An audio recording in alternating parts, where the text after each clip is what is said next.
বন্ধুরা, আরসিবি দলের কিন্তু এইবারে মিডল অর্ডারের ব্যাটসম্যান কাঁপাতে পারে আইপিএল। সেটা কি তার আপডেট দেবো। তার পাশাপাশি আপনাদেরকে বলবো কেকেআরের এই দুই বোলারের থেকে বেঁচে থাকতে হবে সবাইকে। কি প্রেডিক্ট করছে আকাশ চোপড়া এবং কেকেআরের কোন দুই বোলার উইকেট নিতে পারে সমস্ত বোলারের, সেটাও আপডেট জানাবো। মুম্বাই ইন্ডিয়ান্স আর আরসিবি দল কি একসঙ্গে অকশানে কোনো প্ল্যান করে বসেছিল, সেটা কেন বলছি তার আপডেট দেবো। এবং কেকেআরও কিন্তু এইবারে বেছে বেছে ইনফর্ম প্লেয়ার কিনেছে। রেহমানুল্লাহ গুরবাজ আর আজাঙ্কিয়া রাহানের তারও কিন্তু বর্তমান ব্যাটিং পারফরমেন্সের আপডেট জানাবো। তাই বন্ধুরা বলতে পারি ভিডিওটা গুরুত্বপূর্ণ, শেষ পর্যন্ত দেখবেন। এবং যারা চ্যানেল নতুন আছেন সবাইকে একটা অনুরোধ করে রাখবো, যেহেতু এখানে আপনারা খেলার সমস্ত রকম আপডেটস পেয়ে যাবেন, তাই অবশ্যই পাবলিক ভিউ কলকাতা চ্যানেলটিকে সাবস্ক্রাইব করে বেল আইকন প্রেস করে অল করে রাখবেন। তাহলে বন্ধুরা সবার প্রথমে বলি আকাশ চোপড়ার আকাশবাণী।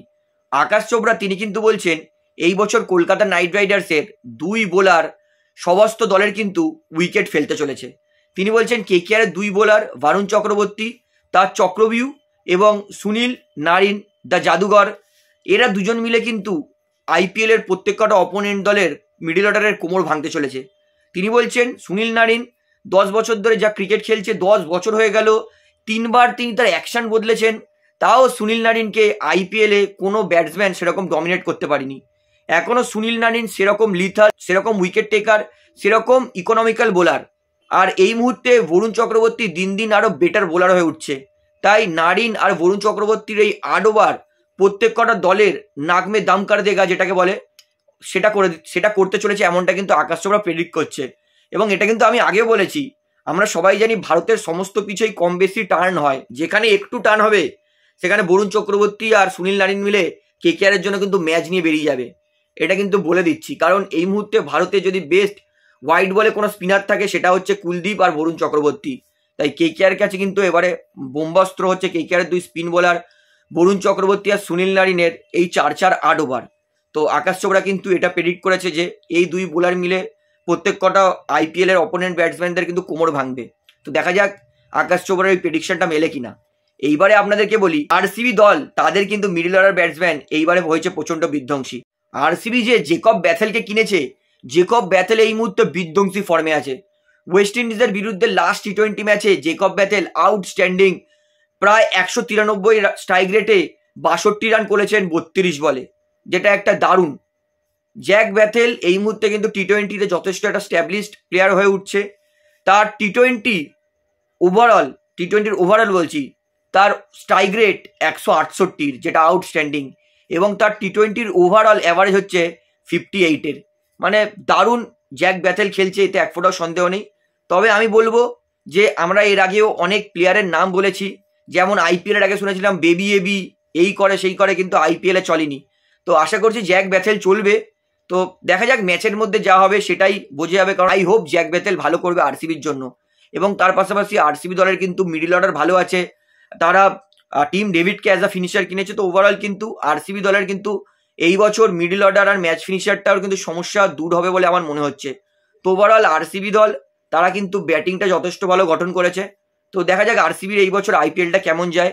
এইবারও কি এসএলএ কাপ নাম দেওয়া হয় নাকি এইটা মানে তার পরের বছর চলবে। তো এবার সময় বলবে যে আরসিবি কত ভালো দল গঠন করেছিল। তাহলে বন্ধুরা এইবারে আপনাকে তার পরের আপডেট দিয়ে, এটা হচ্ছে কেকেআর এই মুহূর্তে যে সমস্ত প্লেয়ারকে কিনেছে প্রায় সমস্ত প্লেয়ারই কিন্তু আউটস্ট্যান্ডিং ফর্মে। আজকে আজাঙ্কিয়া রাহানে সৈয়দ মুস্তাক আলী ট্রফিতে আরও বিধ্বংসী খেলেছে, আজকেও হাফ সেঞ্চুরি করেছে আজাঙ্কিয়া রাহানে। এইবার তো আমি কনফিউজ হয়ে যাচ্ছি কেকেআর প্লেইং ইলেভেনে কাকে খেলাবে। আজাঙ্কিয়া রাহানে যা নিজের খেলা দেখাচ্ছে, ইন্টেন্ট দেখাচ্ছে, বস আমি মনে করছি আজাঙ্কিয়া রাহানে কিন্তু কেকেআর এর প্লেইং ইলেভেনে জায়গা পেয়ে যেতে পারে অঙ্কিশ রঘুবংশীর জায়গায়। তো রাহানে স্পিচলেস খেলছে, তো এক ফোঁটা আমি সন্দেহ করছি না। তাই আমি বলবো যে রাহানে এবার কেকেআর প্লেইং ইলেভেন সাজানো কিন্তু সত্যি ডিফিকাল্ট হয়ে যাচ্ছে, কারণ রাহানে এক ম্যাচ নয় 2 ম্যাচ নয় প্রত্যেক ম্যাচেই কিন্তু 50 করছে, তাও আবার 160 190 এই স্ট্রাইক রেটে। তো কিভাবে আপনি এত ইনফর্ম প্লেয়ারকে প্লেইং ইলেভেনের বাইরে রাখবে, সেটাই সব থেকে বড় প্রশ্ন হবে কেকেআর এর জন্য। তো শুধু রাহানে নয়, রেহমানুল্লাহ গুরবাজ, আমি আগেও বলেছি এই মুহূর্তে ডিকক হচ্ছে এক্সপিরিয়েন্স প্লেয়ার, রেহমানুল্লাহ গুরবাজ হচ্ছে ইনফর্ম ব্যাটসম্যান। আমি এটা আগেই কিন্তু বলেছিলাম। তো রেহমানুল্লাহ গুরবাজ তিনি কিন্তু ইনফর্ম, সেটা বারবার প্রমাণ করছেন। কিছুদিন আগে রেহমানুল্লাহ গুরবাজ তিনি কিন্তু সেঞ্চুরি করেছেন, অর্থাৎ বোঝা যাচ্ছে রেহমানুল্লাহ গুরবাজ কিন্তু পুরো ফর্মে আছে। মানে রেহমানুল্লাহ গুরবাজ যেটা লাস্ট ম্যাচ খেলেছিল আফগানিস্তান দেশের হয়ে, সেইখানে তিনি সেঞ্চুরি করেছিলেন, অর্থাৎ বলতেই পারি যে কেকেআর এর কিন্তু রেহমানুল্লাহ গুরবাজও ফর্মে আছে। তো নারিন তার সঙ্গে রেহমানুল্লাহ গুরবাজ, নারিন না কুইন্টন ডিকক, এইবারে কেকেআর কি দল সাজাবে সেটা কিন্তু মানে বিশাল বড় চ্যালেঞ্জ আছে কোচের জন্য আর ক্যাপ্টেনের জন্য। তো এটা একটা হেলদি কম্পিটিশন। যাই হোক, hope for the best, KKR best playing 11টাই খেলাবে, আই হোপ, সেটাই আশা করছি। তাহলে বন্ধুরা এইবারে আমাকে তার পরের আপডেট দিয়ে এটা হচ্ছে মুম্বাই ইন্ডিয়ান্স আর রয়্যাল চ্যালেঞ্জার্স ব্যাঙ্গালোর কি এবারে অকশানে একসঙ্গে কথাবার্তা বলে অকশন করেছে। কারণ আমরা দেখেছিলাম যে এইবারে আরসিবি আর মুম্বাই এমন 3 প্লেয়ার যারা লাস্ট সিজন আরসিবিতে খেলতো তারা এবারে মুম্বাইয়ে গেছে, আর মুম্বাইয়ের 3 প্লেয়ার যারা মুম্বাই খেলতো তারা আরসিবিতে গেছে। পুরো মনে হচ্ছিল কপি পেস্ট। এবং উইল জ্যাক্সের জন্য আরটিএম ইউজ করেনি আরসিবি, এবং আরসিবি ম্যানেজমেন্টের সঙ্গে গিয়ে আম্বানির বড় ছেলে তিনি হাতও মিলাচ্ছেন। তো অনেকে এটাকে নিয়ে ইয়ার্কি মারছে। তো আমি মনে করি না যে তারা এই কথোপকথন করে অকশন করবে। তো এটা সোশ্যাল মিডিয়াতে এখন ট্রোলিং চলছে এটাকে নিয়ে যে আরসিবি আর মুম্বাই দুজন মিলে হাত মিলিয়ে নিয়েছে। তো এটা জাস্ট একটা ট্রোল চলছে সোশ্যাল মিডিয়াতে। তবে সত্যিকারে কিন্তু এটা অবাক করে দেওয়ার বিষয়। লাস্ট সিজন মুম্বাইয়ের 3 প্লেয়ার আরসিবিতে গেছে, আরসিবির 3 প্লেয়ার মুম্বাইয়ে গেছে। দুটো টিমের কাছেই কিন্তু আরটিএম কার্ড ছিল, কিন্তু কেউই আরটিএম কার্ড ইউজ করেনি। এটা একটুখানি হলেও মানে সত্যি মনে প্রশ্ন ফেলে।